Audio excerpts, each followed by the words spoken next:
Tonight on CTV News, an update on the shooting of a CSU student. And the Ripple Effect is up and running. Find out how it is connecting women on campus.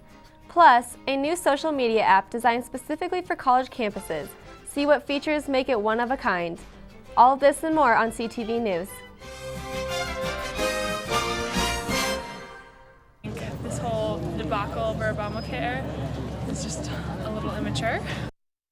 Students on campus are concerned about the government shutdown. It began last night and will continue until Republicans and Democrats come to an agreement. Larimer County is experiencing shutdowns and Estes Park is closed again. The shutdown should not affect universities for a while, although depending on how long the shutdown lasts, it's possible for research at CSU to see decreases in funding. CSU reporter Lucy Bode asked students on campus how they feel about the shutdown. I think the government shutdown is a pretty crazy idea. I mean, it's natural considering, what has to happen since Congress didn't come up with a plan, but I think that's kind of ridiculous that they couldn't do that considering, that's their job. I think the Republicans kind of shot themselves in the foot because they're coming out with a 10% approval rating after the shutdown, and really their main objective was to defund Obamacare, which is going into effect anyways. So they really just lost themselves a political victory. I like the shutdown, because I'm big into investing. And I like to see those stocks plummet so I can buy low, sell high. So I'm pretty stoked right now. I mean, I kind of want to blame all the Republicans in the House. I don't think it's the Senate's fault. And I think this whole debacle over Obamacare is just a little immature. My opinion on the government shutdown. Well, they don't have to go to work and are still getting paid, and I had to come to class this morning. Not a good one. CTV will continue to give you updates on the shutdown as they affect campus. Thanks for joining us tonight. I'm Lena Helland. And I'm Mackenzie O'Keefe. The campus police department has released crime reports from 2012. The numbers that have been gathered are those that were reported by students to campus security authorities. The highest increases in on-campus property crimes were related to forcible sex offenders, with an overall 150% increase from 2012. There was also an increase in reported burglaries on campus. Arrests and referrals also saw high increases. This includes alcohol disciplinary referrals and arrests for liquor law violations. CSU police say that these numbers show major increases because new technology is being used by the Conflict Resolution Office to track these offenders. You can find the crime report online at police.colostate.edu. If you need to report a crime, please use campus resources such as the CSU Health Network, CSU Police Department, and the Victims Assistance Team. A welfare check brought Fort Collins police to the doorstep of an allegedly suicidal and intoxicated CSU student on Sunday night. After a drastic turn of events, the man is now in critical condition at Medical Center of the Rockies. Here's our most recent update on the situation. 4 shots were fired at a CSU student by a Fort Collins police officer after he aimed a gun at himself and then police. We didn't hear anything, but she said that there was just all kinds of cop cars and unmarked cars and vans and ambulance. The incident started on Sunday night at the Aspen Leaf apartment complex near Horsetooth and College. Police originally made contact with the student, Jordan Cohen, for a welfare check. At the time, I didn't know what was happening either. I was like, he could have choked on food or anything like that. Officials tell us Cohen, a PhD chemistry candidate, was apparently highly intoxicated and suicidal.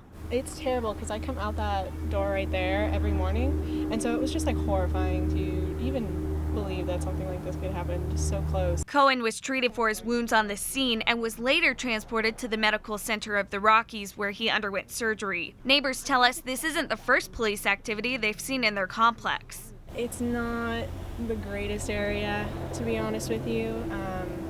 And one of the reasons we live over here because the rent's affordable and we all go to CSU. Others tell us they've never had a reason to feel unsafe. The staff here is really friendly because they have the 24-hour maintenance and they have someone who you can call for any kind of safety or maintenance stuff. Cohen is still in critical condition at this time, and the police officer involved with the shooting has been put on paid leave.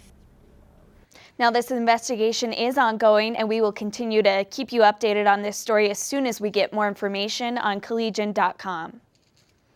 A Fort Collins man has died due to injuries he received during a collision over the weekend. Nicholas Wilkin was driving his scooter through the intersection of Tulane Drive and Delclair Road when a Jeep hit the side of his scooter. Wilkin was driving through the intersection but did not have a stop sign. Ryan Kramer, the driver of the Jeep, stopped at a stop sign but did not see Wilkin on his scooter and drove forward. Police do not believe alcohol or drugs were involved in the incident. Charges are pending as the investigation continues. And the Larimer County Sheriff's Office is looking for Larry Archer, a 63-year-old man from Loveland who has been missing since last night. He is described as 5'6", 170 pounds with hazel eyes, white hair, and a white beard. He was seen last at his house in the 2700 block of North County Road 29 at about 10 o'clock last night. No clothing description was given, however, he usually wears overalls and boots. Anyone with information on the whereabouts of Mr. Archer is asked to call the Larimer County Sheriff's Office at 970-416-1985. Now, weather anchor Ashley Wallinger is here. Ashley, how's the weather looking this week? Yeah, Mackenzie, we're seeing some warm temperatures. Today we saw some pretty warm temperatures across most of the state. It was in the 70s across Fort Collins and Denver. The Springs also saw some 70s and it was 80 degrees in Pueblo. What can we expect for the rest of the week? I'll be back after the break to talk about when you may be expecting some snow. Back to you, Mackenzie. All right, thanks, Ashley. Well, a new social media app is out and on many college campuses. Find out what all it can do and what it's called.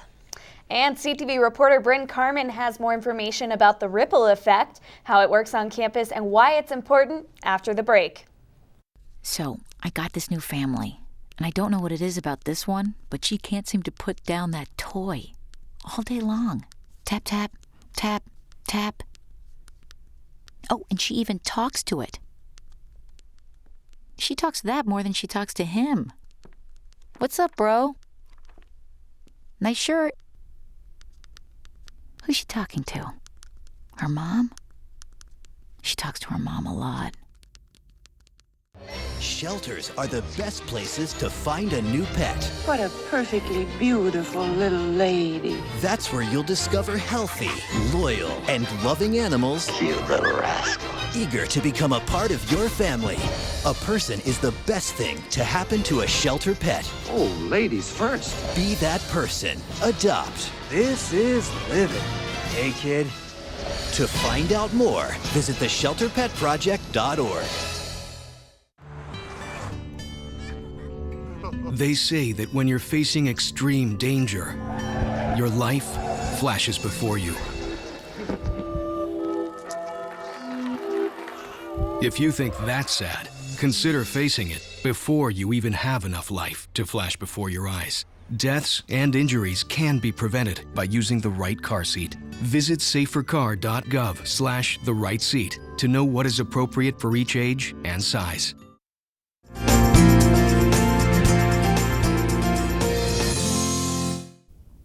Welcome back to CTV. I'm Ashley Wallinger. Well, the calendar says fall, but it's definitely feeling a lot more like summer out there. Even right now, we're at a little bit after 8 o'clock, and it's still pretty warm out there. 63 degrees. The winds are out of the east at 7 miles per hour. Unfortunately, that will not be sticking around for a while. As we move into the next few days, that's when we start to see some changes. Tomorrow, though, will still be pretty warm across most of the state. We could be seeing it in the mid-70s here in Fort Collins. Denver could actually reach 80 degrees tomorrow, which is very warm for this time of year.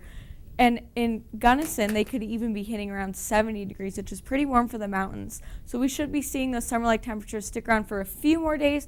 But as we move into Thursday and more into Friday, that's when we'll start to see the big changes come into effect. Thursday, we will be seeing temperatures in the mid-60s, and Thursday night is when the rain and snow starts to come into our area. We'll be seeing more rain than snow. The snow may add up to a little bit over a trace, but we're not expecting much out of that. The rain will be a bigger picture out of that, and as we move into Friday morning, it'll start to change more over to rain only. It will be very cold, though, Friday. It'll only be in the upper 40s, and we will be seeing our first chance for a freeze Friday night when we only hit 30 degrees overnight. Saturday and Sunday, though, we will start to see a change. We'll be moving back to more seasonal temperatures in the 50s and 60s. So get ready for that snow and the cooler temperatures, but look forward to the more seasonal temperatures at the beginning of next week. Back to you, Lena. Thanks, Ashley. President Tony Frank has announced the new website called The Ripple Effect, a website on campus to help women stay connected. CTV reporter Bryn Carmen has the story. Words are what the ripple effect stands for. Amy Parsons, VP of University Operation, had much to say about the ripple effect. To work to transform CSU into the best place to work or learn in any capacity if you're a woman. The website is designed with quotes, how to get involved, and information on upcoming events. This week it has spiked with student activity. And we had more than 1,400 people visit the website in the last week and over 300 new ideas. With this being such a woman-based charge, Amy has had some interesting male opinions. From men who were questioning whether or not we were discriminating against them. Join the conversation and start creating ripples at rippleeffect.colostate.edu. Bryn Carmen, CTV 11 News. You can check out the website yourself at rippleeffect.colostate.edu. A new social media app has made its presence on campus. It's a combination of mini apps. Find out what it's all about. We'll be right back after the break. Is committed to expanding access to education. Today, that includes online learning. CSU brings faculty and programs to students around the state and around the world. With flexibility to earn a degree online from a world-class university, and the ability to balance education with work and family. Learn more at succeedwithcsu.org. So, I'm kind of new here, but I've noticed a trend. My human does this funny thing where she goes around and gets all my toys, and then she hides them in that basket by the door. You know, but it's always the same basket, and it's always in the same place. And then she acts so surprised when I find them, but, you know, she's putting them in the same basket. Again. It's like, hello, that's where you put it last time. You were the worst at hide and go seek. There are many components of student life on college campuses, but social media is one strong component that continues to grow. A new social media app, Eroder, is breaking through here at CSU.